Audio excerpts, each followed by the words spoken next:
Muy buenas noches, Hola, Diego, ¿cómo hola, ¿cómo estás, estás? Janet? ¿Qué tal? ¿Cómo estás? Mucho Con todos gusto. los televidentes, buenas noches. Gracias por estar presente y por conectarse también a través de nuestras redes sociales. ¿Qué tal? ¿Cómo están? Buenas noches. Gracias por estar aquí en el primer programa que estamos teniendo contigo Noticias. Y hoy vamos a tener una conversación interesante, creo, Janet, ¿no? De dos temas muy importantes y que la ciudadanía, la gente que nos está viendo, debe informarse y tener en cuenta de repente nuestras posturas, de repente nuestras opiniones sobre estos dos temas que seguro van a sonar en redes, estoy más que seguro, porque quizá va a salir por aquí un debate interesante, ¿no? Y cuéntanos, ¿cuáles son los temas que tenemos hoy? Sí, mira, vamos a tocar dos temas, empezando por uno de los más preocupantes, que es el incremento de la gasolina y qué va a pasar con Petroperú, ¿no es cierto? Es un tema que se traslada desde lo más básico, que es el incremento, no solamente del pasaje, sino que, vamos a poner un poquito en contexto, a raíz del problema que hubo en Cusco con el gas, el combustible se disparó y eso nos ha afectado a todos, ¿no es cierto? Yo antes consumía gasolina regular a 14 soles aproximadamente el galón y de un día para el otro 23, 24, 25 soles. Las amas de casa que compraban un balón de gas entre Así es. 45 y 50 soles, Ahora pagan 80, 90, 100, hasta 100, hasta 120 100 soles. soles. Claro. Entonces, eso ha puesto sobre el tapete un debate bastante importante porque ya se había estado hablando de la necesidad de privatizar Petroperú, ¿no es cierto?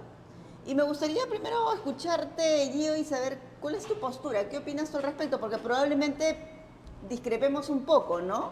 Sí, mira, yo no estoy tan de acuerdo al 100% de que se privatice, ¿ya? Pero sí soy de las personas que piensa que si ya se ha apoyado un montón de veces, se le ha inyectado dinero a Petroperú, ¿no? Y aparte del dinero de todos los peruanos, entonces tiene que haber un tope o tiene que haber un límite en el cual se siga alimentando y sosteniendo a esta empresa estatal, ¿no? O sea, esta empresa pública, porque no da más, o sea, no tiene resultados, no tiene beneficios, no ha ido mejorando. Yo sé que puede ser a largo plazo y todo el tema, pero al final ese dinero puede servir para otras entidades u otros rubros como salud, educación, ¿no?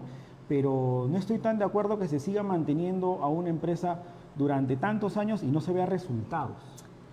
Sí, creo que son puntos bastante válidos y puntos que puede compartir mucha gente, ¿no? Yo creo que lo importante en este tema es que hoy en día es parte del debate público de nuestros candidatos a la presidencia, ¿no? Los candidatos han puesto este tema y es evidente la diferencia y la polarización. Por un lado tenemos a quienes defienden que Petroperú permanezca bajo la administración del Estado. Esta característica es apoyado por un sector conocido netamente por la izquierda, ¿no? Hemos escuchado a Roberto Sánchez, por ejemplo, abordar el tema. Hemos escuchado también a López Chau, que es una izquierda más de centro, podría manifestarse de esa forma. Y por otro lado tenemos a la derecha, que se muestra a favor de privatizarla, porque como bien dices, es una empresa a la que ya se le ha invertido bastante dinero y no está generando una retribución como debería ser. ¿Y quienes apoyan esa postura?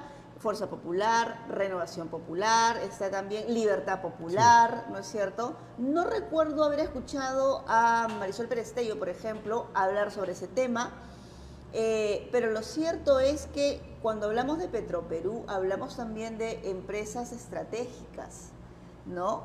Entonces, por ahí, ese es un punto que a mí me desanima porque yo he apuntado acá algunas cositas para que no se me olviden, ¿no? ¿Y cuáles serían los argumentos por los cuales no sería positivo vender Petroperú? ¿No? La pérdida del control estatal sobre un sector estratégico que es clave. Ya hemos visto lo que ha sucedido con el tema del gas, que se ha Claro. privatizado, ¿no es cierto? Nadie tiene el control del combustible y lamentablemente, pese a que no ha habido una carestía en sí misma, hemos visto cómo han se han aprovechado de esta situación y han subido los precios de manera estratosférica, afectando a la gente y nadie dice nada. O sea, finalmente es como que el libre mercado, pero llevado a la perversidad, ¿no es cierto? Luego tenemos el riesgo del aumento en los precios del combustible. Nuevamente, si bien es cierto, hay un libre mercado, pero estamos hablando del combustible que de incrementarse el precio, todo se ve afectado, hasta las papas que compramos, el pan, Claro. ¿no es cierto? Dependencia de las empresas privadas extranjeras y las experiencias pasadas, ¿no? Que podrían considerarse polémicas en los años 90. Hay un punto que sí me gustaría tocar, no sé qué es lo que tú opinas, porque no recuerdo exactamente el político que lo mencionó, pero ese concepto se me quedó. Y es, ¿por qué tú esperarías vender una empresa quebrada porque vas a sacarle el menor precio, cuando si quieres venderla es como si tuvieras una casa, ¿no? Para poder venderla y sacarle un mayor provecho, una mayor cantidad de dinero, la arreglas. No es lo Claro. mismo vender una casa pintada que una casa destartalada. Entonces, ahí viene, digamos, historias pasadas, experiencias pasadas, donde las privatizaciones trajeron por lo bajo buenas coimas para los gobernantes de turno. No, esa es un poco mi postura. No sé qué tanto puedas tú... Sí, estoy de acuerdo en varias cosas que has mencionado, sobre todo de que, claro, tenemos historial en el Perú o tenemos un background de que cada vez que algo se privatiza, al final las empresas inflan los precios, Sí. sube los costos, ya lo hemos visto en la pandemia, ¿no? Con las mismas clínicas, los hospitales, que al final la gente para poder comprar un balón de oxígeno, un balón, los precios eran enormes, elevadísimos, ¿no? Y una noche o un día estar en una clínica te costaba, Sí. enorme, ¿no? Miles y miles de soles, ¿no? Y era casi imposible poder pagarlo. Claro, o sea, sí estoy de acuerdo con el tema de que si tú privatizas algo, es muy probable que los precios se eleven. Al final, igual lo seguimos pagando todos, ¿no? Sin embargo, yo soy, como había mencionado, la postura de, entonces, ¿qué medida podemos tomar a corto plazo, sabiendo que Petroperú ya tiene más de 50 años, ¿no? O sea, fue desde el 69.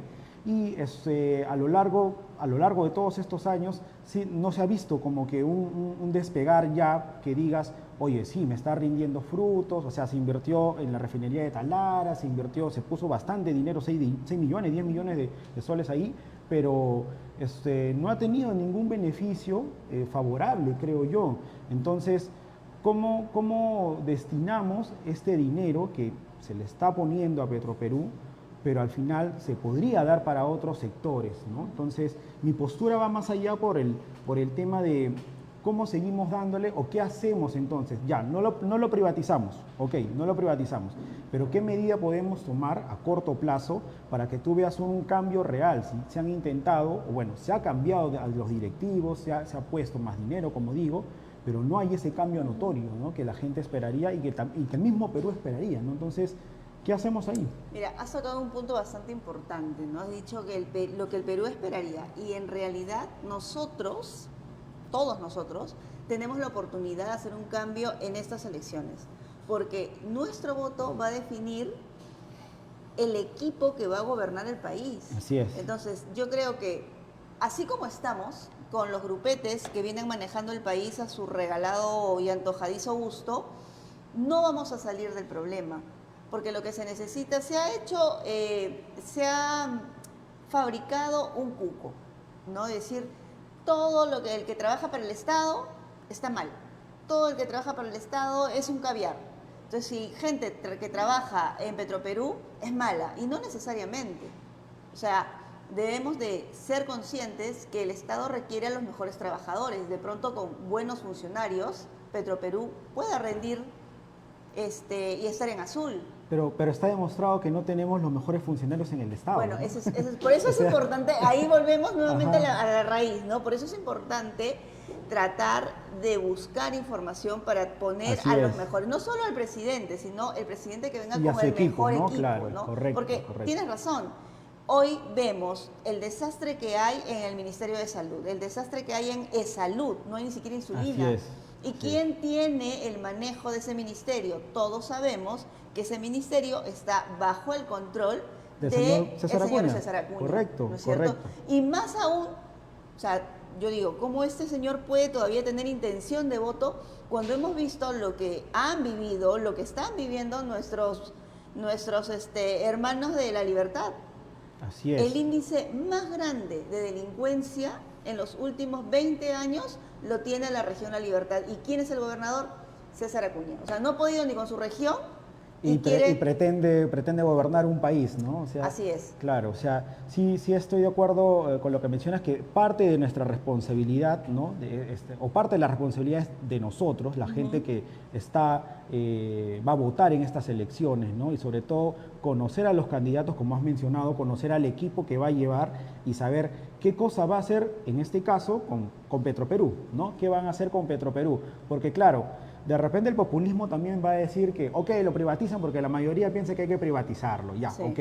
Pero también un sector va a estar diciendo, no, hay que mantenerlo ahí en el Estado, hay que seguir dándole dinero, ya, aguanta, pero le vamos a dar más dinero, vamos a inyectar más, aún sabiendo que no ha tenido resultados. Entonces, ¿qué debemos hacer a corto plazo, ¿no? ¿Qué debemos hacer? No privatizarla, porque también menciono, no estoy de acuerdo en privatizarla completamente. De repente no un estoy de acuerdo. porcentaje, ¿no? Quizá, ¿no? Quizá, porque como había indicado, o sea, y tú has dicho también, a veces, claro, satanizamos o ponemos como que todo el Estado es el cuco, ¿no? Claro, pero no tenemos o deberíamos tener a los candidatos o a las personas en el sector público idóneos, ¿no? Para poder llevar de manera eficiente todo el aparato estatal. Como en el Sí. BCR, por ejemplo, ¿no? Así es. Así que tenemos a Julio Velarde, así es, que todo que el es- mundo menciona que, bueno, es el único que, a pesar de todos los cambios, a pesar de todo lo que ha pasado en el país, los 8 o 9 presidentes que hemos tenido, el señor ha sabido mantener bien las Pero cosas, mira, ¿no? hay un aspecto importante, por eso hay que señalarlo para toda la audiencia, y es que en el BCR es una de las pocas instituciones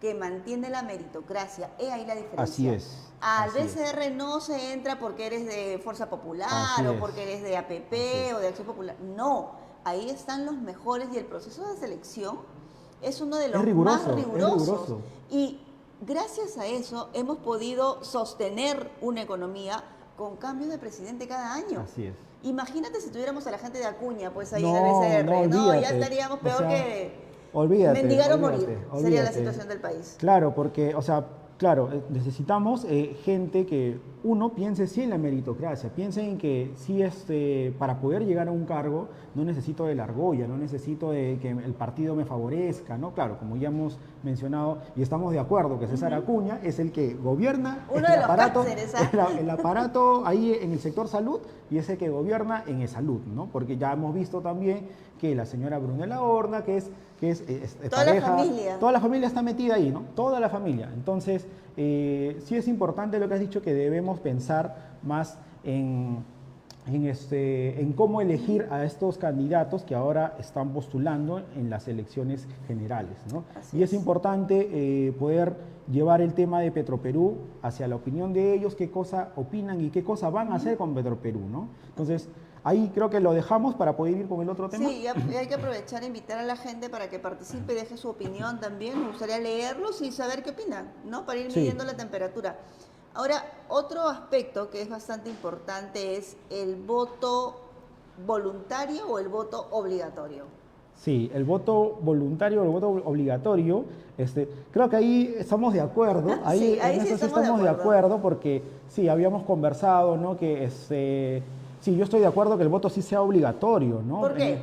¿Por qué? Porque siento que si las personas no hay una cantidad importante, en el Perú tenemos más de 30, 34 millones de habitantes, y como había mencionado en un ejemplo, si solamente van a votar 100 personas, ¿no? Porque tú les dices, ya, tienes la total libertad de votar, ¿quiénes van a ir a votar?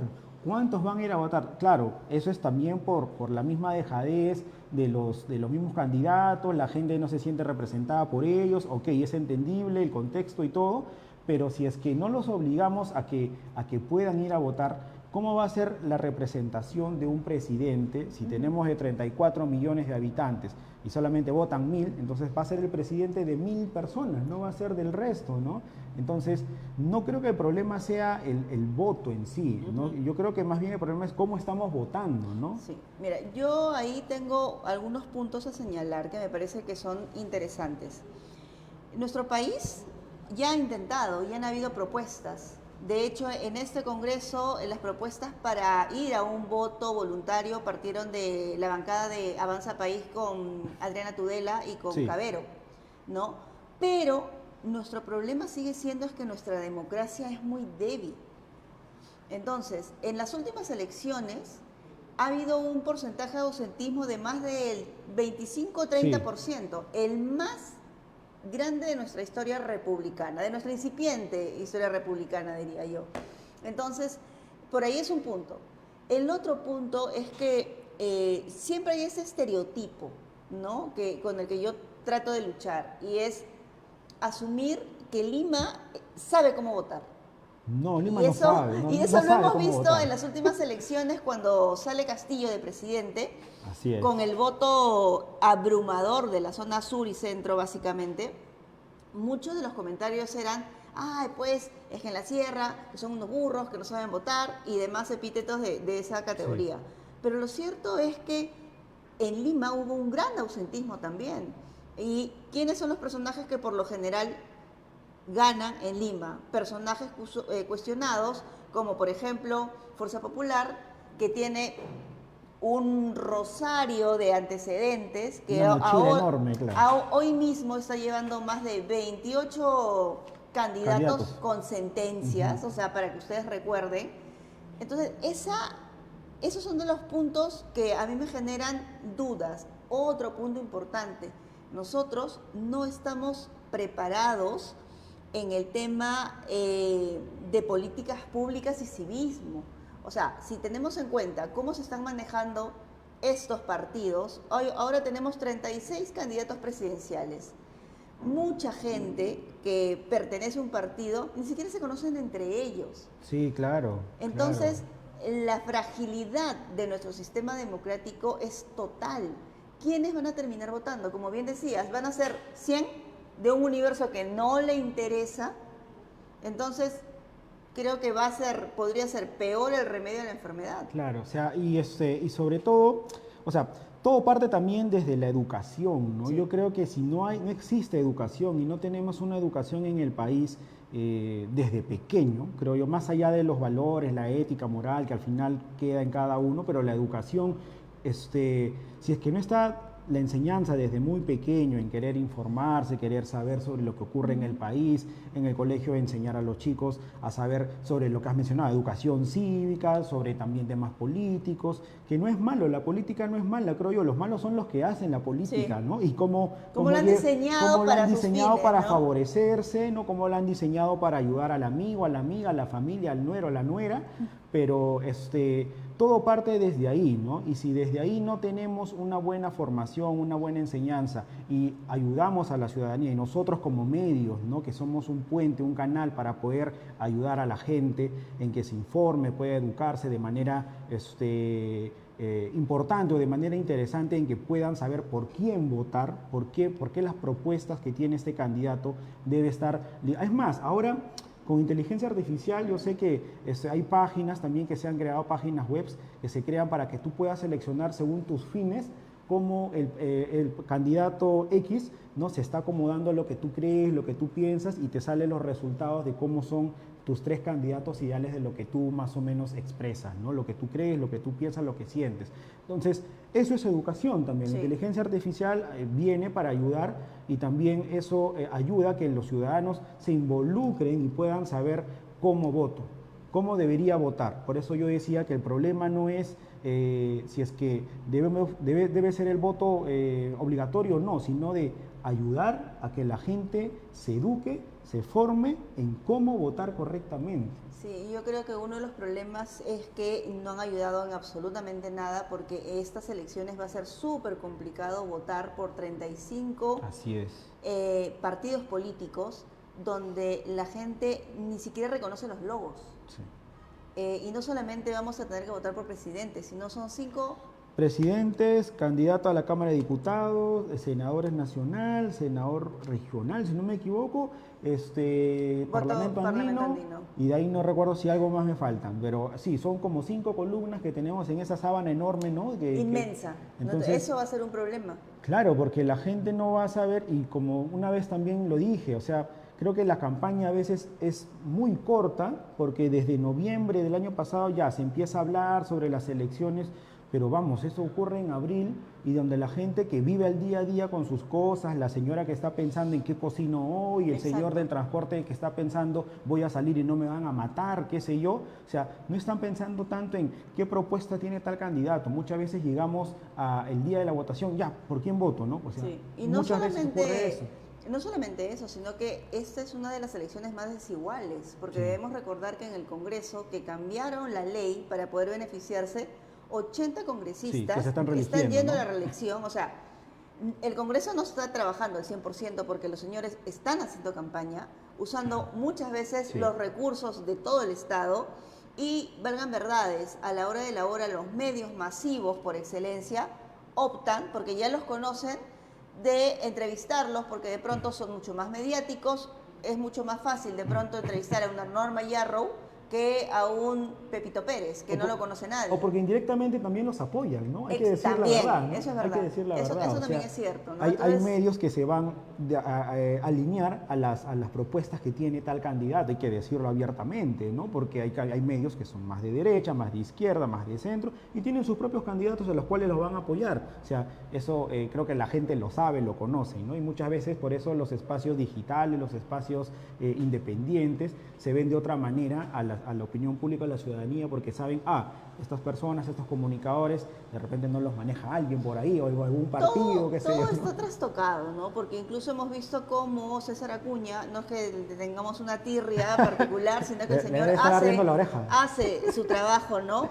Está utilizando también el espacio digital, utilizando los influencers, a los streaming, chicos que no tienen una preparación periodística, chicos que se dedican a hacer contenido netamente entretenimiento, pero sin embargo presentan a su audiencia, que es bastante grande, uno tiene 500.000 de seguidores, 300.000, 400.000 en esas transmisiones larguísimas, chicos que van a votar por primera vez y que no tienen... 2 millones de peruanos que son los que van a votar por primera vez, jóvenes. Y no tienen peregrina idea de quién es este señor, qué hizo, saben que tiene una universidad, parece simpático, se ríe, es gordito, bonachón, tiene plata, voy a votar por él. Claro. ¿no?